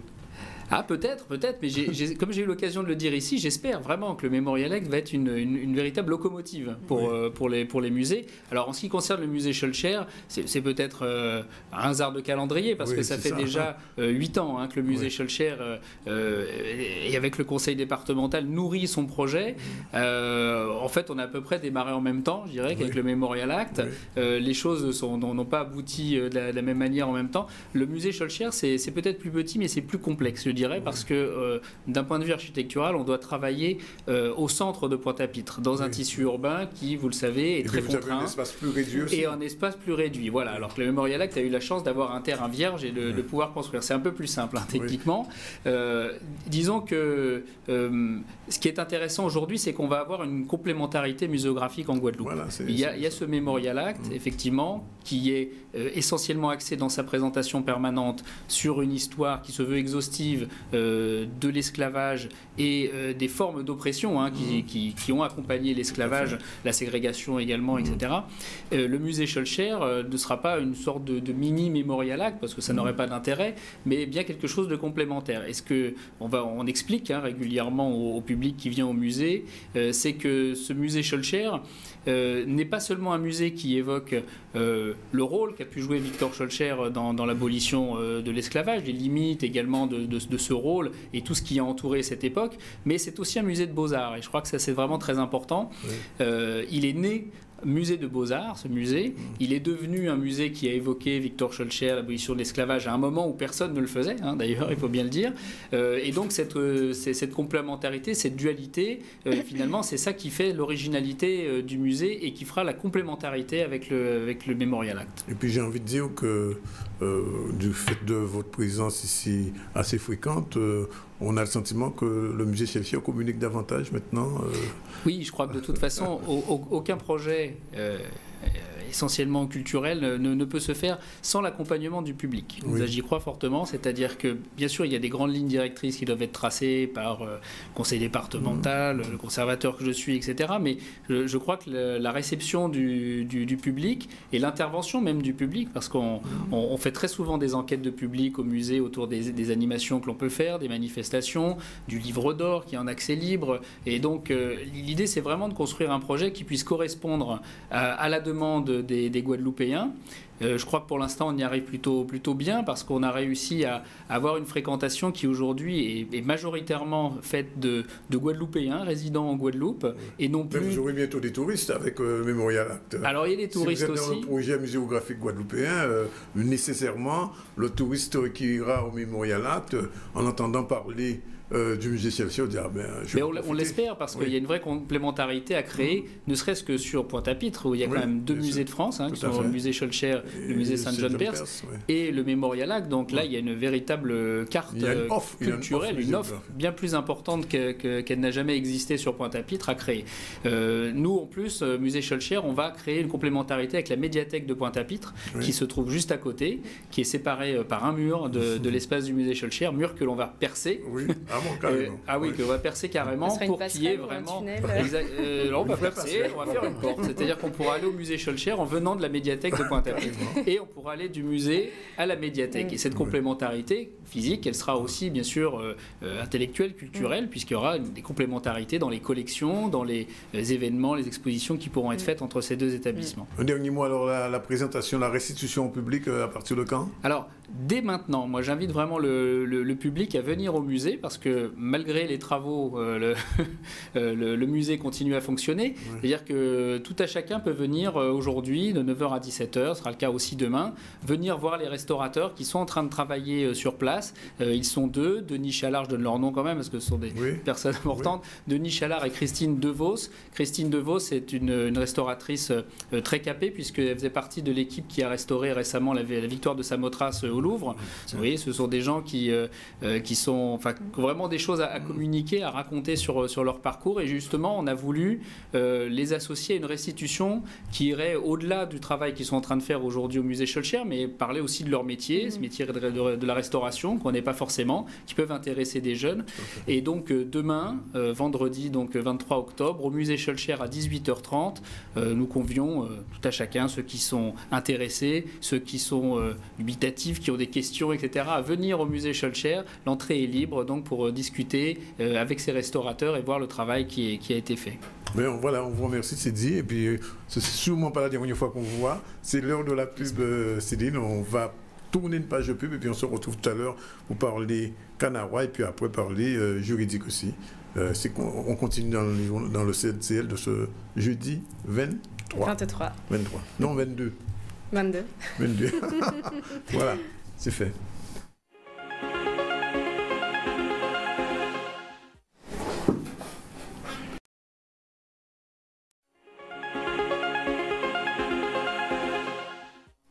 Voilà, 13h37, on continue avec les infos. En bref, sachez que le préfet a signé le permis de construire du nouveau CHU qui sera situé à Perrin aux Abîmes, un nouveau pas donc dans la concrétisation de ce projet. Après Petit-Bourg, mardi, c'est au tour de la ville de Sainte-Anne de signer une convention pour faciliter le microcrédit social. Le dispositif permet à des personnes traditionnellement exclues de l'accès au crédit bancaire d'emprunter de faibles sommes, ce qui leur permet d'avoir accès au logement, de conserver un emploi ou encore de faire face aux accidents de la vie. Ça se passait donc à Sainte-Anne, on regarde ces images. En citant Martin Luther King, ce n'est pas une faveur qu'on donne, c'est de la justice. Nous sommes dans une démarche de justice sociale, d'intégration sociale, d'insertion professionnelle. Je l'ai dit tout à l'heure à travers des projets de micro-entreprises. Donc c'est un ensemble, c'est une mutualisation pour aller au mieux. Vous connaissez mon attachement, mon engagement politique, notamment pour ceux qui sont les plus en difficulté. Et donc nous souhaitons vraiment et nous espérons vraiment que cet outil viendra soulager et accompagner ceux qui veulent une intégration sociale, professionnelle et qui ont des projets. En effet, nous sommes à notre 22e convention et nous avons bien l'intention de signer avec l'ensemble des communes de la Guadeloupe parce que nous croyons que c'est un dispositif nécessaire, indispensable et attendu de la part des gens les plus nécessités et qui n'ont pas la possibilité de s'adresser au crédit bancaire. Donc, c'est des crédits sécurisés quand même parce qu'il y a une formation au bout, il y a une manière, il y a un accompagnement de la part de ceux qui empruntent dans ce domaine-là. Mais nous le faisons parce que nous croyons que c'est nécessaire. Et comme j'ai eu l'occasion de le dire dans mon intervention, notre démarche aujourd'hui, c'est de faire en sorte qu'il n'y ait personne qui soit laissé sur le bas-côté de la route. C'est la mission, la vocation, et même c'est dans l'éthique même du crédit agricole. Donc c'est normal que nous fassions cette démarche auprès des collectivités, et notamment auprès de leur CCAS, pour mettre en place ce dispositif. Nous sommes dans une logique où le crédit agricole, pour qu'il prête plus facilement aux Sainte-Annais, il a besoin d'une garantie. Et cette garantie, c'est la Caisse des dépôts qui le donne de façon à ce que l'ensemble des Sainte-Annais puissent emprunter entre 500 et 3000 euros pour ce qu'on appelle l'achat utile. C'est la formation, c'est les soins dentaires, ça peut être l'achat d'un véhicule pour se déplacer. Voilà, il est 13h40 dans le ZCL. On reçoit M. Jean-Yves Duroux. J'ai envie de dire que c'est un vieux du Canawa, mais enfin, on va d'abord le présenter comme le président de la FOLCSA de Sainte-Anne. Bonjour. Bonjour. Alors, bien sûr, on va parler de navigation, on va parler de canot, de Canawa, mais avant ça, il faudrait peut-être nous expliquer un peu le parcours que vous avez à Sainte-Anne, particulièrement dans cette commune qui a une base nautique, d'après ce que vous dites, très importante. Oui. L'histoire, en fait, d'une grande partie du nautisme moderne de la Guadeloupe a pour point d'attache Sainte-Anne. La FOLCSA, dont je suis le président, une association qui a 30 ans. 30 ans qu'on œuvre à côté de la Fédération des eaux laïques à la promotion, le développement du nautisme en Guadeloupe. Notre credo, c'est éduquer par l'eau le plus grand nombre de Guadeloupéens. Et en réalité, la FOLCSA est la structure de compétition de la base nautique régionale, donc en kayak, en voile moderne, voile traditionnel et course au large avec par exemple l'exemple récent de Carl Chipotel qui est en train de faire la Mini Transat et qui est le premier vice-président de la FOLCSA. Jusqu'à la route du Rhum aussi. Jusqu'à la route du Rhum, l'an dernier Philippe Fiston, c'est un membre du club et Victor Jean-Noël qui avait tracé les premiers sillages avec la participation à la Mini Transat déjà en 1991, la route du Rhum en 1998, Belle-Île-en-Mer en Marie-Galante en 2009. Vous avez un bon palmarès. Voilà, donc sans compter par exemple sur le dernier tour de la Guadeloupe, nous avons engagé en voile traditionnel 5 canots. Sur les 5 canots, 4 finissent parmi les 10 premiers. L'année précédente, c'était 2. Donc l'histoire du nautisme à Sainte-Anne n'est pas le fruit d'une génération spontanée qui date de 2 ans. On n'a pas dit ça. 30 ans. Non, c'est 30 ans. Non, parce qu'on nous reproche souvent de ne pas dire assez, et à juste titre. Et c'est pour ça que l'opération que nous faisons marque, par exemple, la première célébration des 30 ans de l'histoire de la base nautique et de la FOLCSA. Donc on est parti effectivement sur célébrer et faire savoir au plus grand nombre les actions qui sont entreprises. Par année, c'est par milliers qu'on compte le nombre de jeunes qui fréquentent la base nautique, qui sont formés par des gens de talent, qui se passionnent, qui donnent tout leur temps du lundi au dimanche à éduquer par l'eau, à faire en sorte qu'on s'approprie cet espace naturel qui est la mer et qui fait partie en fait intégrante de nos espaces. Et justement, qu'est-ce qui est le plus difficile pour faire vivre justement ce côté, voilà, de ramener les jeunes vers la voile? Ça a un coût aussi, j'imagine. C'est une activité qui est pas c'est une activité qui est extrêmement coûteuse parce que la voile, c'est un sport mécanique. C'est comme le vélo, comme la course automobile. C'est un sport mécanique. Donc, par exemple, il faut déjà avoir les moyens d'acquérir les moyens mécaniques. Il faut les entretenir. Ensuite, derrière, c'est un sport d'excellence et technique extrêmement pointu et précis, ce qui vous amène encore à avoir des ressources humaines, donc des hommes et des femmes qui ont des compétences rares et qui devraient être davantage rémunérés. Et après, bon, il y a toute la dimension des projets. Quand vous participez à la Mini Transat, à la Route du Rhum, c'est ça, il faut trouver des sponsors. On a l'impression que les marins, les navigateurs sont toujours à peiner à trouver des sponsors. Le RAM pour trouver des sponsors. On rame, mais en fait, on trouve souvent le concours parce que quand on arrive à expliquer ce qu'on fait, et je reviens par exemple sur le fait que nous soyons dans la discrétion et malgré tout les gens nous accompagnent. Pourquoi? Parce que ce que nous faisons, ce que nous promettons, on le fait. Et derrière, c'est toute une filière. Souvent les gens me disent mais pourquoi vous faites des courses transatlantiques? On peut discuter, mais quelque part on frôle l'excellence. C'est un rayonnement aussi sportive, économique. Mais c'est vrai que c'est compliqué, même pour faire un canot, participer autour de la Guadeloupe en voile traditionnelle. Quand la FOLSA arme 5 canots en voile trad, on est sur des budgets qui tournent aux 100 000 euros rapidement, quoi. D'accord. Alors, on va parler un petit peu de Kubulika et de Kanawa, parce que vous êtes un historique aussi du Kanawa. Modestement. On vous a connu dans d'autres mers, dans d'autres cieux. Et donc, quel est le lionnage qui est fait entre la Folga et Kubulika? Alors, le lien, il y a un lien récent qui date de la création de Kanawa de 2009. Il y a un lien qui est plus ancien, qui a un rapport avec notre histoire. Oui. Quand on travaille depuis 30 ans sur l'appropriation de l'espace maritime auprès de nos jeunes générations, on travaille sur toute la dimension culturelle, identitaire et patrimoniale. Kanawa, association qui a été montée en 2009, a l'ambition, elle, par exemple, de simplement faire démocratiser, faire connaître en fait le mode de déplacement millénaire qu'utilisaient les Amérindiens, qui ont été les premiers peuples à pratiquer la mer, notre mer de la Caraïbe. Donc c'est naturellement que nous on se retrouve dans une association qui a pour but de faire toucher du droit ou de s'approprier cet espace en montrant que bien avant, par exemple, l'ère de la colonisation, qu'il y avait déjà des déplacements maritimes tout à fait maîtrisés. Hier, nous avions une excellente conférence débat qui expliquait la relation des Kalina entre le ciel, la terre, la mer, et le Baba Barfleur, qui est un des spécialistes, un historien du littoral, expliquait par exemple qu'ils utilisaient la constellation qu'ils appelaient de la bourse du Cap Syrique pour se déplacer dans ces espaces insulaires. Donc on est vraiment dans la dimension patrimoniale et de ce que nous sommes. Alors, il ne s'agit pas de revenir au temps passé. Nous sommes des gens, nous vivons bien en 2015. Ça peut paraître assez ubuesque de vouloir prendre un gommier de 200 ans d'âge, le couper et pour en faire une Kanawa. Mais au contraire, on est, je pense, très actuel. L'histoire de Kubulika 2 en est le témoignage. Alors, nous, effectivement, dans nos premières relations, quand Kanawa a été monté, l'un des premiers points d'appui pour organiser, structurer leur développement a été la FOLSA. Quand il n'y avait pas encore de pirogue, quand il n'y avait pas encore de pagaie, les premières armes ont été faites avec nous. Et c'est en ce sens, effectivement, qu'aujourd'hui, on se retrouve naturellement dans l'événement fantastique qu'est l'arrivée de Kubulika 2. Alors, c'est quand exactement ça? Alors, c'est dimanche. Oui. Alors, l'événement a commencé le 11 octobre. Tout à fait. Le 11 octobre, Kubulika 2 a quitté Portsmouth. En Dominique. Portsmouth en Dominique, au nord de la Dominique. Et la construction de Kubulika 2 est une histoire extraordinaire qui a marié effectivement les Indiens Kalina de la Dominique qui ont construit la Kanawa suivant le savoir-faire ancestral, technique du bois fouillé, gommier de 200 ans d'âge. On pourra en parler, on va nous réinviter pour en parler.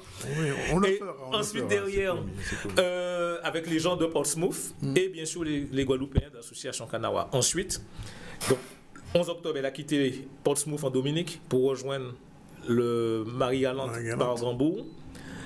Elle a passé les 15 derniers jours à Gambo avec une exposition. Donc tous les scolaires ont pu découvrir l'espace amérindien, la Kanawa.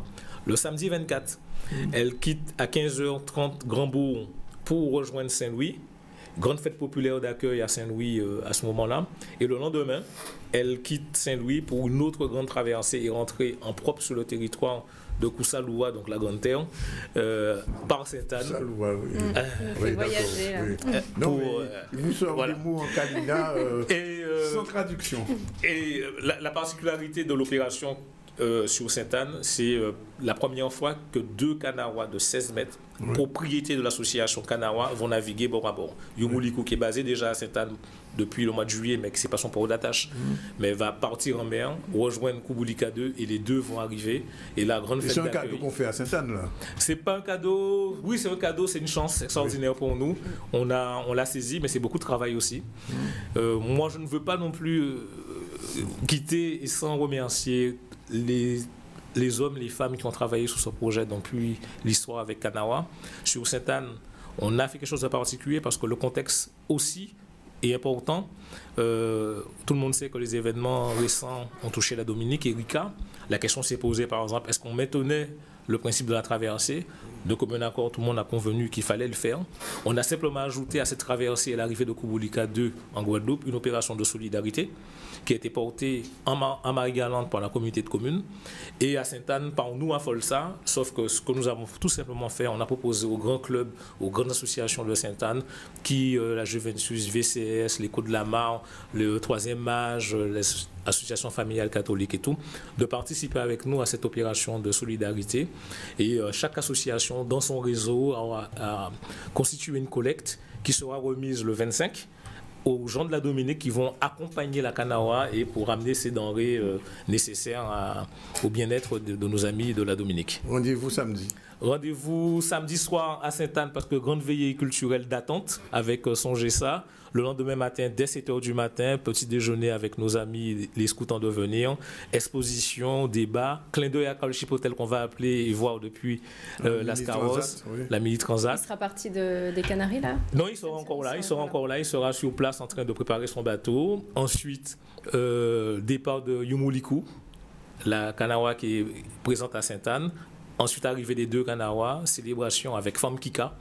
Et le groupe Djouk de Fabrice Coupé. Et derrière, on va culturer tout ça en mangeant ensemble. Venez à Sainte-Anne dimanche matin. Ça se passe à Sainte-Anne, voilà. Ça se passe à Sainte-Anne.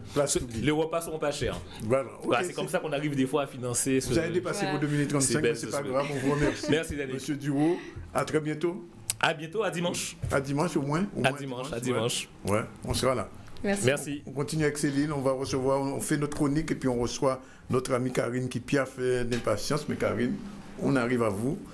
Tout de suite, un titre d'info et notre chronique juridique. Et on continue avec la ville de Trois-Rivières et l'établissement public foncier de Guadeloupe qui ont signé hier un protocole d'intervention foncière au menu et également une convention de portage foncier concernant la villa Hibiscus. On regarde les explications et les détails avec Nicolas Hachi.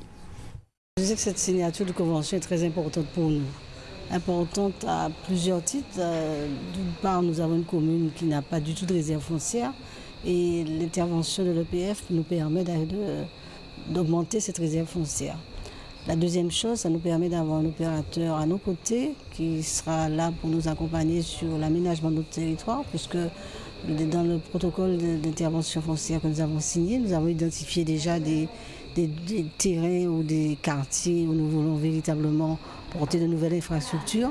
Et ça permet d'avoir l'accompagnement de l'EPF, un accompagnement en ingénierie notamment, sur tous ces projets-là, ces projets structurants. Et puis c'est vrai que aussi budgétairement, puisque l'intérêt également pour nos communes de passer par l'EPF, c'est de ne pas supporter tout de suite l'investissement et d'avoir un investissement que nous faisons, mais puisque le bien sera mis à disposition dans 4 ou 5 ans. Donc pour nous, c'est très intéressant d'avoir l'EPF à nos côtés. C'est un protocole d'intervention foncière que nous signons avec toutes les communes qui sont membres de l'EPF. Donc c'est un document qui est destiné à vraiment recenser les besoins des communes en matière de foncier pour les 5 voire 10 années à venir.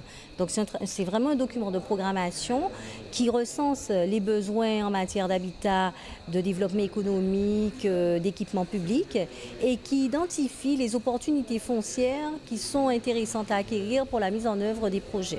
Donc c'est avant tout le protocole d'intervention foncière, c'est avant tout un outil de programmation qui sera mis en œuvre dans un deuxième temps. Au niveau de la ville de Trois-Rivières, nous avons eu la chance, la commune de Trois-Rivières, en fait, nous avons procédé à une acquisition pour son compte dès le début de l'année 2015. Nous avons acheté une propriété destinée à accueillir l'Office du tourisme et nous avons déjà en fait commencé la mise en œuvre du protocole d'intervention foncière, recenser les propriétaires qui disposent d'opportunités foncières intéressantes. Nous avons commencé déjà les négociations foncières pour la mise en œuvre du protocole. Ce que nous demandons à la commune, c'est d'avoir déjà un projet sur le bien. Quand il existe un projet, quand on sait pour quelle raison on l'acquiert, on se dit que c'est quand même la meilleure garantie de pouvoir être remboursé. Voilà. Quand les projets ne sont pas tout à fait mûrs, on préfère différer l'acquisition. Voilà, il est 13h, presque 54 minutes dans le ZCL. Je vous l'ai dit tout de suite, c'est la chronique avec Maritza Bernier et France Calvaire, nos deux avocats du jeudi. Bonjour. Bonjour. Alors, aujourd'hui, on va aborder des sujets qui sont un petit peu pénibles. L'arrestation des gens, mise en examen, etc. On va commencer par ces aspects-là. Alors, d'une manière générale, quand quelqu'un est interpellé, risque d'être arrêté, je vous pose la question avant les questions pratiques. Qu'est-ce qui se passe pour l'avocat maintenant? Parce que j'ai cru comprendre que la loi est en train d'évoluer encore. On voudrait que la loi évolue encore. Ah, tu parles de l'actualité? Oui, oui. Non, pas spécialement. Ce que les avocats ont dit, c'est que là, on va monter par l'argent. Qui a fait une commission d'office ou une aide juridictionnelle. Des bâtonniers là, des un avocat. Que c'est l'État qui a payé l'avocat là, ça. Le problème là, c'est que c'est l'État qui a payé, mais c'est l'État qui a fixé aussi. Puis là, donc en dehors, ça peut que de coûts économiques à dossier là. Et à ça, on peut dire, c'est que ça que l'État a bas au titre de commission d'office ou judiciaire à part en l'eau. Mais il y a déjà pas en l'eau, mais Tobira a dit, il faut tirer un peu trop haut. Et non seulement trop haut, vous savez, l'État a chaque ordre des avocats en budget. Enveloppe. Pour financer l'aide juridictionnelle et la commission d'office. Et l'argent là, ça a été toute l'année là, donc il n'y a pas d'intérêt. Eh bien ça, l'État a dit, c'est un bon morceau d'intérêt là. Or, c'était l'argent là, ça, que c'est ordre d'handicapant pour fonctionner. Ça veut dire non seulement en amont, il y a les avocats, moins l'argent, en aval, les autres d'avocats, il y a petit bon sur les années là. Alors, on doit tout comprendre qu'un avocat sont un citoyen pour tout le monde. Il faut y vivre. Donc, souvent, on voit l'argent là, tout mec. J'ai tout à boucler. Il ne peut pas fonctionner. Il peut fonctionner. Et puis, il peut aller là. On a désigné sur la commission de vie, il peut jouer de ça. Et qui peut supporter tout ça? Le justiciable. Et les malheureux là, c'est malheureux comment dire ça. C'est la première question. Alors, il y a une distinction entre mandat d'amener, d'arrêt et mandat de dépôt. Ah oui. Quoi, par exemple, on moun, juge là, vous êtes un homme pour X raisons. J'ai convoqué une première fois, il va venir. J'ai convoqué une deuxième fois, il va venir. À un moment là, ça, juge là qui prend un mandat d'amener, il a demandé la police d'aller chercher et de mener. C'est ça qu'on fait. Et mandat amener, il faut pas mener de force. Et le mandat d'arrêt? Le mandat d'arrêt là, à présent, c'est lorsqu'on juge. Il n'y a pas qu'à vraiment besoin d'interroger, peut-être même éventuellement qu'il a peut-être déjà condamné ou pour être condamné, en fait, il est probable. Avec la justice, il a commandé des vignes, là encore, il n'a pas sablé exactement la hier, il n'a pas reconnu la hier. À un moment là, ça, le juge là a commandé la police ou la gendarmerie d'aller chercher, de mener, et si jamais que là, il a arrêté Bougla, le rivage à Tchembéi, son dimanche, c'est un samedi après-midi, ou son jour férié, il a mis Mao.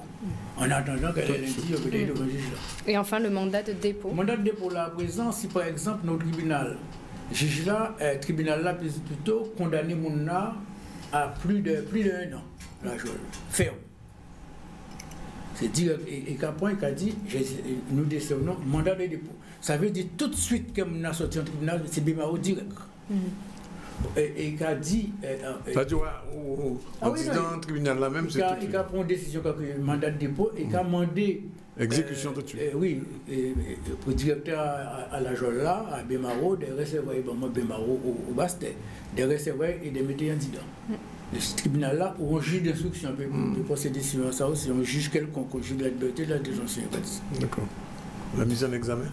Alors oui, après, deuxième question, on parle de quelquefois que telle personne a été entendue par le juge comme témoin assisté. Alors qu'est-ce que ça veut dire, ça, un témoin assisté? Je crois qu'il avait raison, on ne peut pas parler de témoin assisté sans parler de mise en examen, parce que lorsqu'une personne est visée par une plainte et que l'affaire n'est pas pour autant évidente, un juge d'instruction va être saisi de l'affaire, une instruction va être ouverte. Alors à ce moment-là, le juge d'instruction, il va pouvoir, pour faire avancer l'instruction, entendre plusieurs personnes. Les personnes qui vont être visées par une plainte, directement visées par une plainte, peuvent être en tous les cas mises en examen dès lors qu'on a contre elles des indices graves et concordants. Les personnes qui ne sont pas visées par la plainte, mais qui ont été témoins, vont avoir le statut de témoin. Le juge va pouvoir les entendre avec le simple statut de témoin. Ils vont prêter serment devant le juge. Et puis on a depuis la loi Perben du 15 juin 2000, le fameux statut intermédiaire de témoin assisté. Alors c'est un statut qui est assez ambivalent parce qu'il n'est pas directement visé par une plainte ou en tout état de cause. On n'a pas suffisamment d'éléments contre lui, mais il n'est pas tout à fait un témoin simple. Du coup, la loi lui accorde des droits, un certain nombre de droits. Le droit d'avoir accès au dossier, le droit d'être assisté d'un avocat, ça c'est important puisque le simple témoin n'est pas assisté de l'avocat. Le droit d'être confronté aux personnes qui le mettent en cause. Donc c'est une évolution parce qu'avant, les juges, ils n'avaient pas le choix. Soit on était mis en examen, soit on était simple témoin. Parfois, on était témoin alors qu'on était mis en cause et on ne pouvait pas faire des demandes d'actes, faire des demandes pour faire avancer l'instruction dans le sens de montrer effectivement qu'on n'avait rien à se reprocher. Mais est-ce que le témoin assisté peut être mis en examen à la suite? Dès lors que l'instruction évolue et qu'on arrive à avoir des indices graves et concordants et pas seulement des indices vraisemblables. Des indices ou des preuves? On va parler d'indices parce qu'il faut savoir qu'on est toujours présumé innocent dès lors qu'on n'a pas encore été jugé. On est devant le juge d'instruction, donc on n'est pas encore condamné. Hein? Donc on peut très bien, le statut peut évoluer. On peut passer du statut de simple témoin à celui de témoin assistant, ensuite de mise en examen. Et inversement, on peut passer du statut de témoin assisté à celui de mise en examen, évidemment. Alors ensuite, en termes de plainte, une différence entre une plainte simple et une plainte avec constitution de partie civile. C'est des plaintes différentes. Par exemple, un monde, il voulait du terrain. À mettre à la rentrée ici, terrain. À mettre à la frappe. Et non, il y a donc quelqu'un, quand on ça souvent, on va porter plainte contre vous. Alors, il a écrit pour tuer là, il a écrit la police, ou il a la gendarmerie, il a porté plainte. Et à un moment là, à partir du moment qu'il a déposé plainte là, il ne peut pas contrôler rien.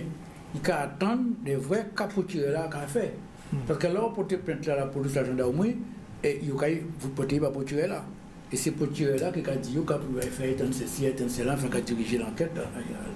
Bon. Mais si on a arrêté, donc, il ne peut pas mettre qu'ils n'ont rien. Il peut attendre des vrais, il y a bon vouloir, bonne décision à pour tirer là.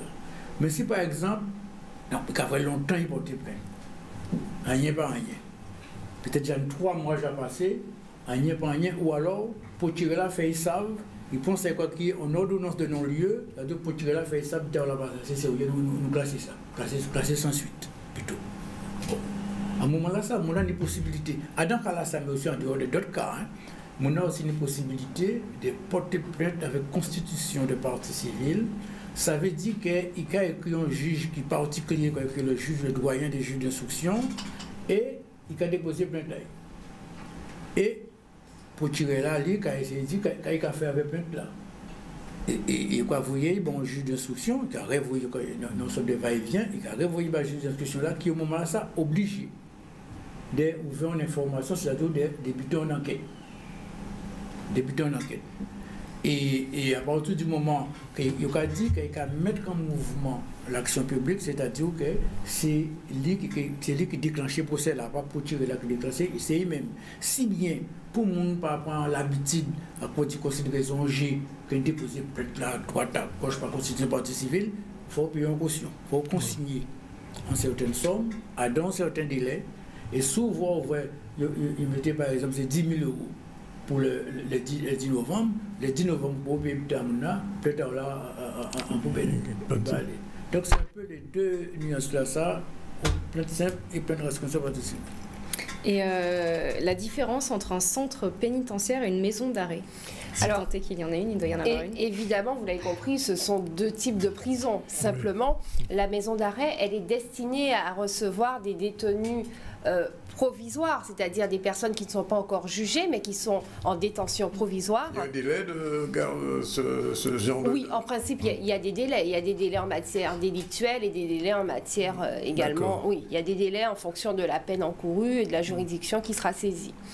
Alors, alors je disais, on était sur la maison d'arrêt. On est sur la maison d'arrêt, voilà, qui est une forme de prison qui est destinée à recevoir, donc je disais, des personnes en détention provisoire et également des détenus qui sont condamnés à des peines de moins de 2 ans de prison. C'est ça. Pour ce qui concerne les centres pénitentiaires, ce sont des établissements de grande taille avec plusieurs quartiers, par exemple une maison d'arrêt. Et il peut y avoir des maisons centrales, et ils sont surtout destinés à accueillir des personnes qui sont condamnées définitivement et à des peines un peu plus lourdes. Et en Guadeloupe, par exemple, est-ce que Basse-Terre et Bémao ont chacune leur maison d'arrêt ou c'est gros, en Guadeloupe. En Guadeloupe, on ne peut pas dire qu'il y a une maison d'arrêt, ni maison d'arrêt Basse-Terre. En Guadeloupe, c'est la Jole. Tout à l'heure, des maisons d'arrêt là, en même temps, c'est pénitentiaire. C'est pour ça qu'ils sont en mouvement. Ils sont sous Congo. Alors, seuls les gens pour essayer de comprendre, c'est pas essayer de comprendre. Oui, c'est la chose. Une dernière question, peut-être, non? Non, c'est très clair sur la maison d'arrêt et le centre pénitentiaire. Bien, juste un petit mot, la grève continue ou s'arrête? Alors, la grève là, toutes les barreaux de France, et donc ici, nous votons grève là jusqu'à lundi midi. Total. Et après lundi, dans l'après-midi, que nous, l'Assemblée générale pour voir si nous allons continuer, si nous allons bander, si nous allons mollir, quand nous allons faire. Bien, nous sommes bien contents de recevoir un délégué syndical Azote dans le mouvement ça. Voilà, il est 14 heures avant de se quitter. On a notre amie Karine. On dit merci à Maritza et à France qu'on retrouve jeudi prochain, comme d'habitude. Et puis... c'est Karine, tout de suite. 13h35 désormais, la chronique se sera réglée définitivement comme du papier musique. Ok, pas de problème. Alors...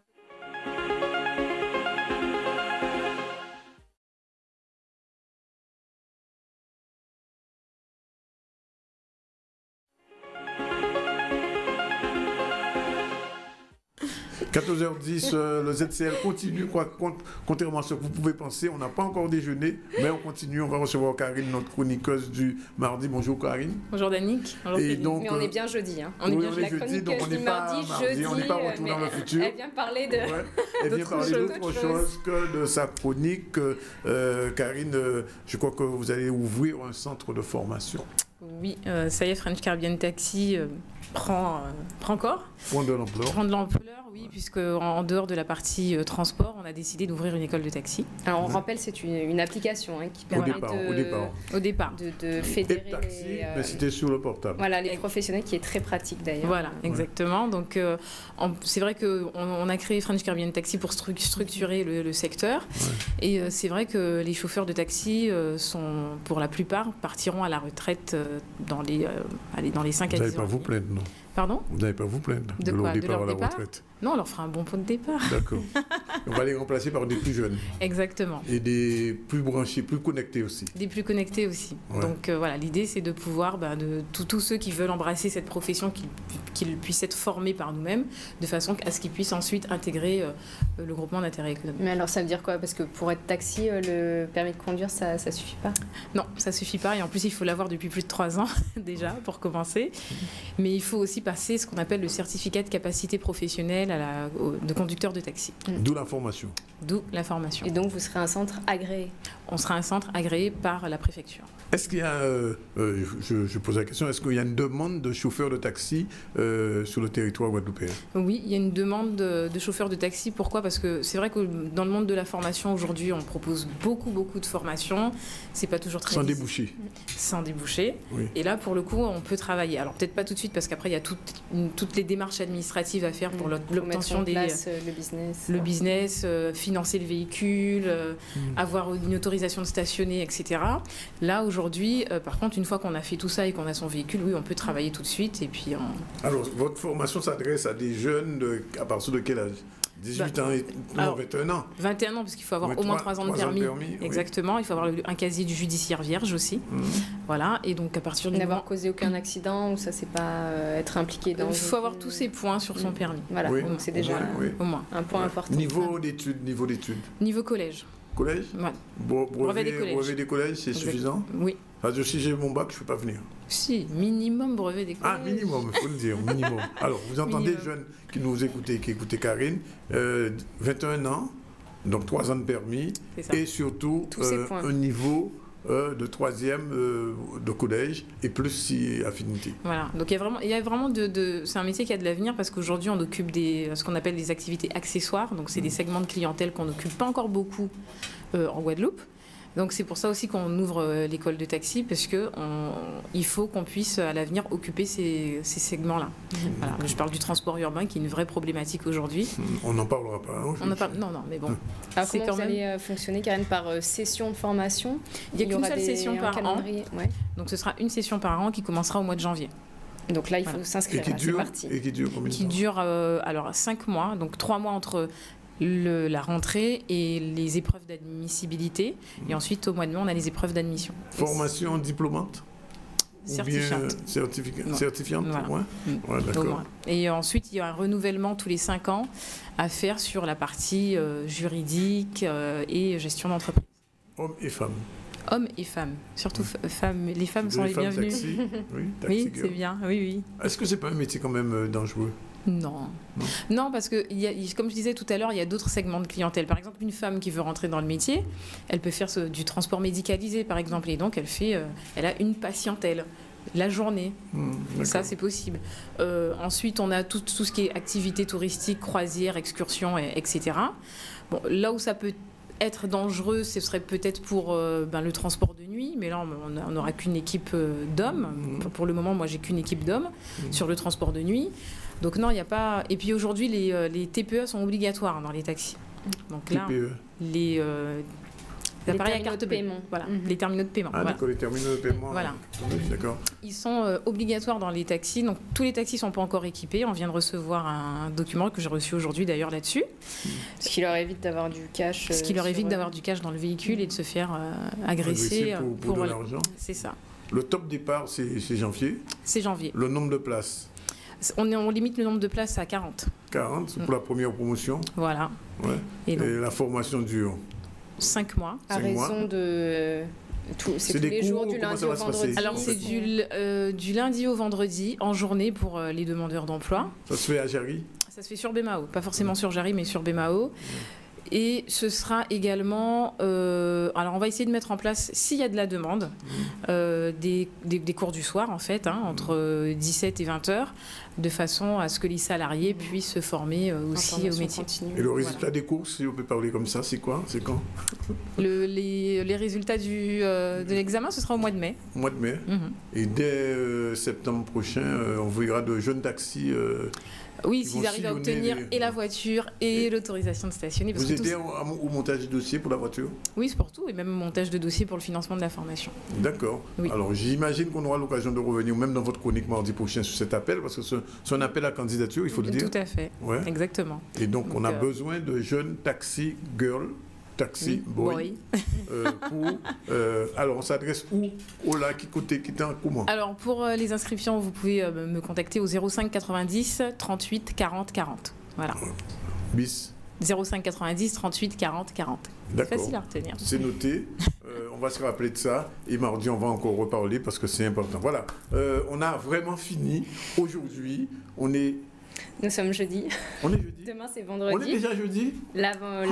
On est jeudi, demain, c'est vendredi. Super. Bon, alors, on est jeudi. On se dit à demain. On avait un clip à passer, mais je ne sais pas si... on l'a? Non, on ne l'a pas. On le passera demain. On n'aura pas le temps. Demain, je vous promets, c'est pas un truc nouveau, mais c'est intéressant à voir. C'est une valeur sûre? Oui, c'est une valeur sûre. C'est de la phobie. C'est de la phobie. C'est de la phobie. Je vous l'avais promis. Allez, c'est parti pour aujourd'hui. À demain. Merci Karine. Merci. Merci. Céline. Chantal. Céline. Salut Dani. Céline, mais non, c'est Céline. C'est pas Chantal. C'est Céline. Et on se retrouve demain à la même heure avec Zébris aux manettes. C'est parti.